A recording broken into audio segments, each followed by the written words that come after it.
ONGC நிறுவனத்தை சேதப்படுத்தியதாக தமிழக அனைத்து விவசாயிகள் சங்க ஒருங்கிணைப்பு குழு தலைவரான PR பாண்டியன் மற்றும் செல்வராஜ் ஆகியோருக்கு வழங்கப்பட்டுள்ள 13 ஆண்டு சிறை தண்டனையை ரத்து செய்ய கோரி சென்னை உயர்நீதிமன்றத்தில் மேல்முறையீடு செய்யப்பட்டுள்ளது.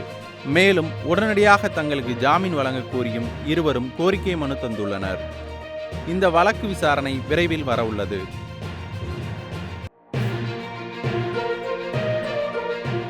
செங்கோட்டையனின் குருஜியான என்னையே எதிர்த்து அவர் தேர்தலில் போட்டியிடுவாரா என்று நைனா நாகேந்திரன் கேள்வி எழுப்பியுள்ளார். சமீபத்தில் தாவேகாவின் முதல்வர் கனவு வெற்று கனவு என்கிற ரீதியில் தமிழக பாஜக தலைவர் நைனா நாகேந்திரன் கூறியிருந்ததற்கு பதிலடியாக தாவேகாவில் பயணித்து வரும் செங்கோட்டையன் நைனா நாகேந்திரன் எங்கே நின்றாலும் தோற்கடிக்கப்படுவார் என்று எச்சரித்திருந்தார். இது தொடர்பாக பேசிய நைனார், செங்கோட்டையன் என்னை விட வயதில் மூத்தவராக இருந்தாலும் என்னை குருஜி என்றுதான் அழைப்பார். ஆனால் இப்போது அவர் என் பேச்சை தவறாக புரிந்து கொண்டுள்ளதால் என்னை தோற்கடிப்பேன் என்று கூறியுள்ளார்.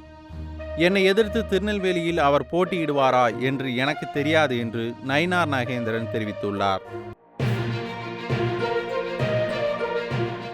காங்கிரஸ் முன்னாள் தலைவர் ராஜீவ்காந்தி கொண்டு வந்த மின்னணு வாக்குப்பதிவு சட்டத்தை பிரகடனப்படுத்தி எங்களை குறை சொல்லியதிலிருந்து திமுக தோல்வி பயத்தில் இருக்கிறது என்று உள்துறை அமைச்சர் அமித்ஷா பாராளுமன்றத்தில் தெரிவித்துள்ளார்.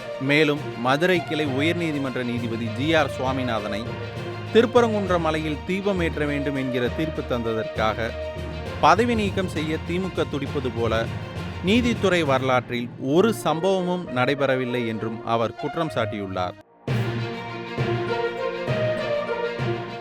எடப்பாடி பழனிசாமி அதிமுக பொதுச் செயலாளராக பொறுப்பேற்று வழிநடத்திய 10 தேர்தல்களில் தோல்வியுற்ற நிலையில் 2026 சட்டமன்ற தேர்தலிலும் தோல்வியுற்று 11வது முறையும் தோல்வியை சந்திப்பார் என்று திமுக அமைப்பு செயலாளர் RS பாரதி தெரிவித்துள்ளார். மேலும் அமித்ஷா கூட்டணி ஆட்சி என்கிற முழக்கத்தை தொடர்ந்து கூறி வரும் நிலையில் அதிமுக பொதுக்குழு கூட்டத்தில் தமிழக தேசிய ஜனநாயக கூட்டணியின் ஒட்டுமொத்த அதிகாரமும் EPS கைகளிலே என்கிற வாதம் போலி சட்டை என்றும் அவர் விமர்சித்துள்ளார். எந்த நாடுகளுக்கிடையில் போர் நடந்தாலும் ஒரே ஒரு போன் காலில் நிறுத்தக்கூடியவன் நான் என்று அமெரிக்க அதிபர் டொனால்ட் ட்ரம்ப் தெரிவித்துள்ளார்.